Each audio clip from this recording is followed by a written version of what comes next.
Pada tanggal 16 November 1944, penerbang Amerika ditugaskan untuk melakukan pengoboman di beberapa base tentara Jepang yang berada di Pulau Kalimantan.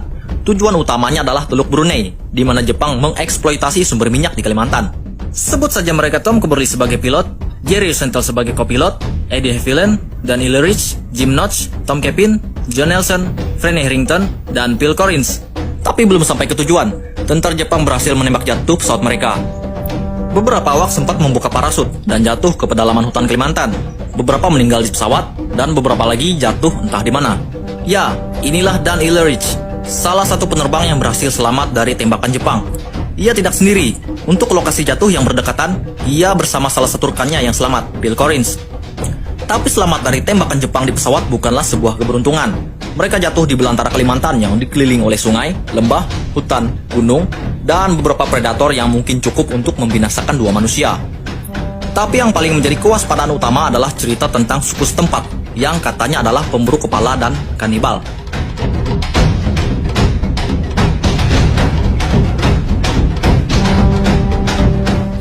Tapi tetap tujuan utama mereka adalah menghindari tentara Jepang, di mana dari kabar-kabar sebelumnya, tentara Jepang berhasil mengeksekusi tentara Amerika yang tertangkap, dan juga orang-orang lokal yang berontak.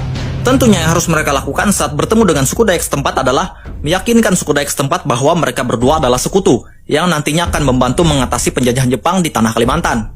Saat pesawat Amerika dibom jatuh, beberapa suku Dayak dari kampung yang bernama Long Berang melihat ada kepulan asap di langit dan orang-orang berparasut jatuh ke hutan. Hal ini tentunya menjadi ancaman bagi suku Dayak, karena bisa saja yang jatuh itu adalah tentara Jepang. Mereka pun mencoba memastikan apakah yang jatuh tersebut adalah tentara Jepang atau bukan. Tak lama kemudian, mereka menemukan Phil dan Dan di dalam hutan dengan wajah yang tentunya gugup, karena sedikit persepsi mereka tentang suku Dayak adalah kanibal. Perlahan mereka menunjukkan lambang USA di sarung senjatanya untuk meyakinkan bahwa ia adalah sekutu. Sebenarnya, persepsi orang-orang barat tentang pemburu kepala di Borneo tidaklah benar. Tapi bisa dikatakan hal itu memang pernah terjadi puluhan tahun yang lalu, di mana suku Dayak primitif sering melakukan ritual pemenggalan kepala, atau yang kita kenal dengan istilah ngayau. Tapi sejak zaman kolonial Belanda, beberapa misionaris mulai memasuki pedalaman Kalimantan untuk menyebarkan ajaran agama dan pembaptisan. Hal inilah yang mempengaruhi ritual ngayau perlahan-lahan mulai ditinggalkan. Ya, meskipun ada beberapa suku Dayak di dalam sana yang masih memiliki ritual dan kepercayaan kuno yang kental. Dan tiba pada saat Jepang mengambil alih penjajahan, banyak misionaris yang dieksekusi, penduduk lokal yang dibunuh, dan wanita yang diperkosa, dan semua itu dilakukan oleh orang-orang Jepang. Sejak saat itulah, suku Dayak mengetahui bahwa mereka benar-benar sedang ditindas dan dijajah. Ketika melihat lambang USA tersebut, mereka lega ternyata yang jatuh bukanlah orang-orang Jepang, tapi tentara sekutu. Mengetahui posisi Phil dan Dan yang pastinya akan diburu oleh tentara Jepang, suku Dayak setempat berinisiatif untuk membantu orang-orang Amerika ini dan menyembunyikannya di dalam hutan. Kesaksian ini diceritakan langsung oleh dua orang suku Dayak Lundayeh yang ikut membantu menyembunyikan tentara Amerika tersebut. Mereka adalah Ganang Laban dan Kapung Balang, dua orang tua yang dulunya terlibat langsung dalam pertempuran belantara di Perang Dunia II.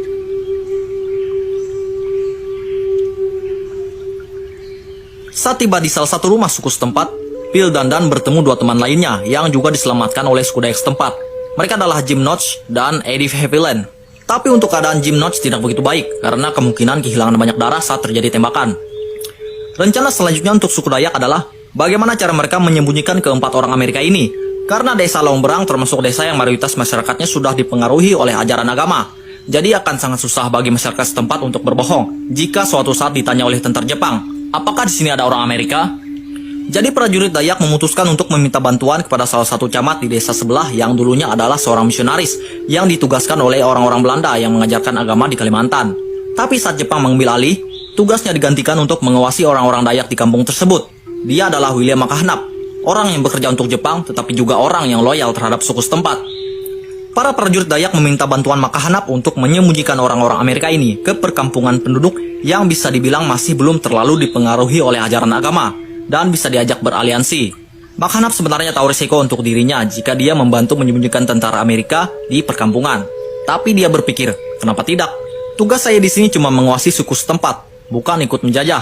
Mungkin dengan mengambil tindakan ini akan menjadi sebuah reformasi. Dan saya sangat ingin membantu orang-orang ini, pikir Makahanap.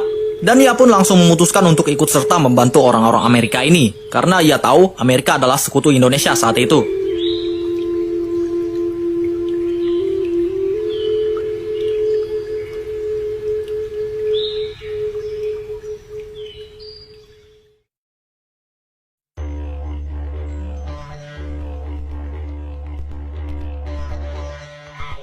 Mendengar kabar dari Longberang ada orang Amerika yang disembunyikan, tentara Jepang mulai memasuki perkampungan untuk melakukan pencarian. Dalam 4 hari 4 malam, perkampungan dalam kekacauan. Tentara Jepang marah karena mengetahui bahwa penduduk setempat menyembunyikan orang Amerika. Jika mereka tidak dibunuh, maka orang-orang setempatlah yang akan menjadi korban. Ungkap seorang yang bernama Belapang Baru, yang juga salah satu suku Dayak setempat yang ikut berperang pada waktu itu. Dan terjadi lagi, mereka mulai membangkitkan ritual yang sudah lama ditinggalkan, yaitu pengayauan atau pemenggalan kepala.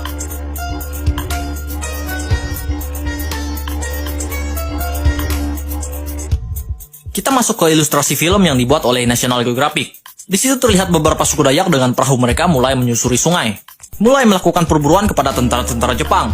Perburuan ini diceritakan langsung oleh Belapang Baru. Pada saat itu ada beberapa tentara Jepang yang mendekat dari pinggir, berencana untuk melakukan interogasi. Saat tentara Jepang mendekat dan semakin dekat, prajurit Dayak pun mulai mengeluarkan mandau dari gagangnya, melakukan serangan tak terduga dan menewaskan tentara-tentara Jepang tersebut. Setelah itu, mereka melompat ke air dan menyelam untuk menghilangkan jejak. Strategi selanjutnya direncanakan oleh Makahanap, di mana ia menggunakan wanita-wanita telanjang sebagai umpan. Tentara-tentara Jepang dibawa oleh wanita-wanita tersebut ke tengah hutan, yang sebenarnya adalah perangkap, di mana prajurit-prajurit Dayak bersenjatakan sumpit dan mandau sudah bersiap untuk menyerang di balik pepohonan. Alhasil, dalam beberapa hari banyak tentara-tentara Jepang yang menghilang secara misterius, dan cukup untuk memukul mundur tentara-tentara Jepang yang tersisa di perkampungan untuk kembali ke markas mereka.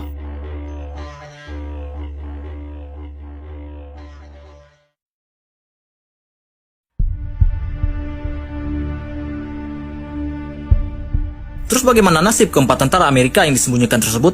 Nasib keempat tentara Amerika yang disembunyikan tidak begitu baik, apalagi kondisi Jim Notch yang semakin memburuk. Karena pada saat itu dia sempat terkena malaria. Tapi di samping itu ada berita baik. Kabarnya suku Dayak tetangga juga berhasil menemukan 3 teman lainnya yang berhasil selamat dari tembakan pesawat. Mereka adalah Tom Kepin, John Nelson, Franny Harrington. Nah, terus selanjutnya, bagaimana nasib orang-orang ini? Apakah mereka harus bertahan lagi di Kalimantan untuk waktu yang cukup lama? Ternyata pertolongan datang dari luar, yakni dari Britania Raya, di mana Inggris mengutus salah satu arkeolog yang pernah melakukan ekspedisi Borneo pada tahun 1932. Tom Harrison bersama pasukan khusus Australia bernama G-Force yang dipimpin oleh Sersan Jack Tredrea untuk melakukan sebuah proyek rahasia bernama Borneo Project, di mana misi utamanya adalah mengumpulkan dan melatih pasukan Dayak setempat untuk memukul mundur tentara Jepang dari Pulau Kalimantan, dan juga tentunya untuk mengeluarkan orang-orang Amerika tersebut. Tiba pada Mei 1945, serangan aliansi besar-besaran antara Australia, Inggris, Amerika, dan suku setempat pun diluncurkan untuk membantu mengambil kembali Pulau Kalimantan dari tangan Jepang. Perang berlangsung sekitar 1 bulan, dan pada 29 Juni, Dan Ilrich dan kawan-kawan berhasil diselamatkan oleh negara sekutu keluar dari tanah Kalimantan. Tentunya juga tak lepas dari jasa orang-orang Dayak yang selama 7 bulan menolong mereka dari kejaran tentara Jepang.